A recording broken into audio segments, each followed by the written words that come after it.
ఇప్పుడే country delight app ని download చేసుకోండి. Download the country delight app now.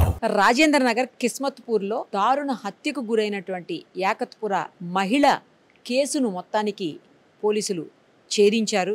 అత్యంత దారుణంగా పాశవికంగా ఆమెను ఇద్దరు ఆటో డ్రైవర్లు అత్యాచారం చేసి చంపేశారు. యాకత్పురాకు సంబంధించినటువంటి ఆ మహిళ హైదర్గూడలోని కల్లు కాంపౌండ్లో లాస్ట్ వీక్ కళ్ళు తాగి ఫుల్లుగా ఆమె అక్కడే పడిపోవడంతో అదే సమయంలో టోలీ చౌకీకి సంబంధించినటువంటి ఇద్దరు ఆటో డ్రైవర్లు అదే కళ్ళు దుకాణానికి వచ్చి వాళ్ళు కూడా కళ్ళు తాగి అక్కడ పడిపోయినటువంటి ఆ మహిళను చూసి ఆ తర్వాత వాళ్ళు అబ్జర్వ్ చేశారట. ఆమె తాగి పడిపోయింది, స్పృహలో లేదు, అంటే ఫుల్గా తాగటం వల్ల ఆమె మైండ్ సరిగా లేక పడిపోవటం అదంతా చూసి ఆమెను అక్కడి నుంచి కిడ్నాప్ చేసి ఆటోలో ఇప్పుడు మనం ఉన్నటువంటి ఈ ప్లేసే ఇది రాజేంద్ర నగర్ కిస్మత్పూర్ బ్రిడ్జి ఉంది, ఆ బ్రిడ్జి దగ్గరికి తీసుకొని వచ్చారు. బ్రిడ్జి దగ్గరికి తీసుకొని వచ్చి ఇక్కడంతా కూడా చాలా నిర్మానుష్యంగా ఉంది ప్లేసు. మీరు ఒక్కసారి చూడొచ్చు, మశానం లాగా అవి కూడా కనిపిస్తా ఉన్నాయి, ఒకసారి అబ్జర్వ్ చేయండి. ఈ ప్లేస్ కి తీసుకొని వచ్చి అంత చాలా చుట్టుపక్కల కూడా ఇల్లు ఉన్నాయి కానీ చాలా దూరంగా ఉన్నాయి, కనిపించట్లేవు. ఎవరు కూడా అంతా అబ్జర్వ్ చేసే పరిస్థితి ఉండదు. మేబీ అందుకోసమే వాళ్ళు ఇక్కడ దాకా తీసుకొచ్చినట్టున్నారు. తీసుకొని వచ్చి ఆ మహిళను వివస్త్రణ చేసి ఆ తర్వాత ఒకరి తర్వాత ఒకరు దారుణంగా రేప్ చేశారు. రేప్ చేయటమే కాదు, ఆమె సహకరించట్లేదని, ఎందుకంటే మద్యం మత్తులో అదే కళ్ళు మత్తులో ఉంది కదా, ఆమె సహకరించట్లేదన్న ఉద్దేశంతో కర్రలు పెట్టి ఆమె మర్మాంగంలోకి కర్రల్ని గుచ్చి అత్యంత దారుణంగా హింసించి ఆమెను చంపేశారు. ఆ తర్వాత బాడీని ఇక్కడే పడేసి ఏమి తెలియనట్టు వెళ్ళిపోయారు. దాదాపు ఒక 5 రోజులు 6 రోజుల పాటు అసలు ఎవరు చంపారు, ఎందుకు చంపారు, ఈమె ఎలా చనిపోయింది కూడా తెలియనటువంటి పరిస్థితి ఉంది.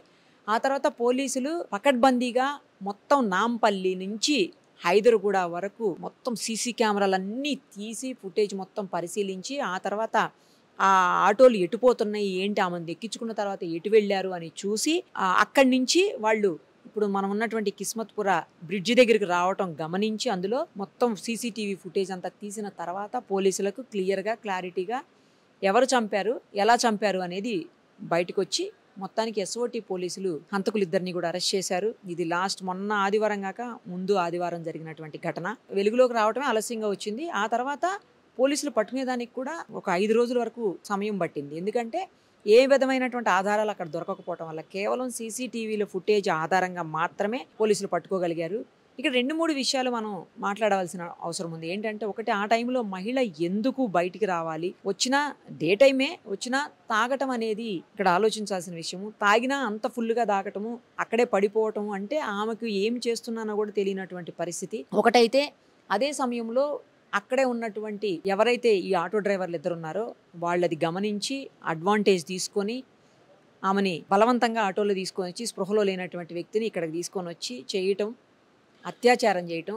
ఆ అత్యాచారం కూడా అత్యంత పాశవికంగా దారుణంగా. ఆమె సహకరించట్లేదండి, ఎందుకంటే ఆమె మద్యం మత్తులో ఉంది, పైగా ఆమెకి ఏం తెలియని పరిస్థితి ఉండుండొచ్చు ఆ టైంలో. అయినా వేరే వాళ్ళు ఆమెకు ఎంతో కొంత అయితే అర్థమవుతూ ఉండకూడొచ్చు, చెప్పలేము అది కూడాను. సో సహకరించట్లేదన్న రీజన్ తోటి కర్రలు తీసుకొని ఆమె మర్మాంగాల్లోకి గుచ్చి పొడిచి చంపారు. అంటే ఎంత ఘోరమైన మనుషులు తయారవుతున్నారు ప్రపంచంలో. అసలు మీరు మనుషులేనా? అసలు మానవత్వం కొంచెమైనా ఉందా మనుషుల్లో? అంత దారుణంగా కసిగా చంపాల్సినంత అవసరం ఏముంది అసలు? తర్వాత ఏం జరుగుతుంది? మీరు, మీ కుటుంబాలు, మీ జీవితాలు అన్నీ నాశనం అవుతాయి. అది ఎందుకు మీరు ఆలోచించలేకపోతున్నారు? ఆలోచించలేకపోయారు ఆ రోజు. ఆమె కుటుంబము, ఆమె పిల్లలు, భర్త, తల్లిదండ్రులు అందరు ఇట్లా బాధపడేటువంటి పరిస్థితులు ఉంటాయి. సేమ్ టైము ఎవరైతే అంతకులు ఉన్నారో వాళ్ళ కుటుంబ సభ్యులు కావచ్చు, వాళ్ళ పిల్లలు కావచ్చు, వాళ్ళ భార్యలు కావచ్చు, వాళ్ళ తల్లిదండ్రులు కావచ్చు, అందరూ కూడా ఇబ్బంది పడాలి కొన్ని సంవత్సరాల పాటు. ఎందుకు ఇంత కర్కశంగా పాశవికంగా ప్రవర్తిస్తున్నారు అసలు మనుషులు? ఇంకొకటి, తప్పు చేసే ప్రతి ఒక్కళ్ళు బాగా గుర్తుపెట్టుకోవాల్సిన విషయం ఏంటంటే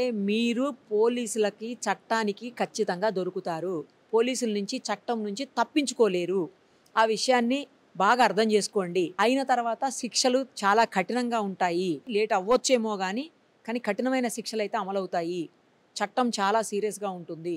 ఇవాళ రేపంతా కూడా చాలా టెక్నాలజీ పెరిగిపోయింది. ప్రతి చోట కూడా సీసీ కెమెరాలు ఉన్నాయి. అసలు ఎక్కడ సీసీ కెమెరాలు ఉన్నాయి, ఎక్కడ లేవో కూడా ఎవ్వరికీ తెలీదు. అంతలాగా మొత్తం సిటీ అనే కాదు, అసలు ప్రతి చోట కూడా సీసీ కెమెరాలు ఉన్నాయి. ఈవెన్ పల్లెటూళ్ళలో కూడా ఇప్పుడు సీసీ కెమెరాలు ఉన్నాయి. సో ఆ సీసీ కెమెరాల్లో ఎలా అయినా మీరు దొరికిపోతారు. సో తప్పు చెయ్యటానికి ముందే అన్నీ ఆలోచించుకోండి. చేసే తప్పు వల్ల ఎంతటి ప్రాబ్లం అవుతుంది, ఎంత ఇబ్బందులు పడతారు, ఎన్ని ప్రాబ్లమ్స్ ఫేస్ చేయాలి, మీరు కావచ్చు, మీ కుటుంబ సభ్యులు కావచ్చు, ఇవన్నీ ఆలోచించుకోండి. చట్టం అయితే వదిలిపెట్టదు. పోలీసులు ఖచ్చితంగా ఎక్కడున్నా, ఎంత లోపల మీరు దాక్కున్నా, ఎంత మనం ఎవిడెన్స్ లేకుండా, ఏ ఆధారం లేకుండా మనం తప్పు చేసామని మీరు అనుకున్నా, ఒకవేళ అలా చేసినా ఎలా అయినా సరే పోలీసులు పట్టుకుంటారు. ఖచ్చితంగా దొరుకుతుంది. ఏదో ఒక క్లూ తప్పు చేసిన వాళ్ళు వదిలే వెళ్తారు, అది దొరుకుతుంది. ఇప్పుడున్నటువంటి టెక్నాలజీలో సీసీ కెమెరాలు కావచ్చు, లేకపోతే ఫింగర్ ప్రింట్స్ కావచ్చు, లేదంటే FSL కావచ్చు, ఇంకా చాలా ఉన్నాయి. ఇలా ఖచ్చితంగా దొరుకుతారు. దొరికారంటే మాత్రం దారుణమైనటువంటి పరిస్థితులను అనుభవించాల్సి ఉంటుంది. సో తప్పు చెయ్యకండి, దారుణమైన తప్పులు అసలు చేయకండి. ఏం చేస్తున్నారో ఏంటో తెలివితో ఆలోచించుకొని, తాగిన మైకంలో తెలియకపోయినా సరే కనీసం ఎవరు ఏంటి ఎక్కడికి వెళ్తున్నాం ఇవన్నా తెలుస్తాయి కదా. కానీ ఎంత క్రూరం అంటే, ఎంత ఘోరం అంటే, మహిళను అత్యంత ఘోరంగా దారుణంగా చంపి పడేస్తే ఇక్కడ ఇదే ప్లేస్లో పడేశారు. ఎటు పోతుంది ప్రపంచం, ఏమవుతుందో ఏం అర్థం కావట్లేదు. అసలు మీ లైఫ్ స్పాయిల్ అయిపోతుంది, మీ ఇన్కమ్ ఆగిపోతుంది, ఫ్యామిలీ అంతా నాశనం అయిపోతుంది. ఇవన్నీ ఆలోచించుకోండి దయచేసి ఏదన్నా చేసే ముందు తప్పు. లేదంటే మాత్రం ఖచ్చితంగా కఠినమైన శిక్షలు అనుభవించాల్సి వస్తుంది. సుమన్ టీవీలో మీ పర్సనల్ అండ్ బిజినెస్ ప్రమోషన్స్ కోసం కింది నెంబర్కి కాంటాక్ట్ చేయండి.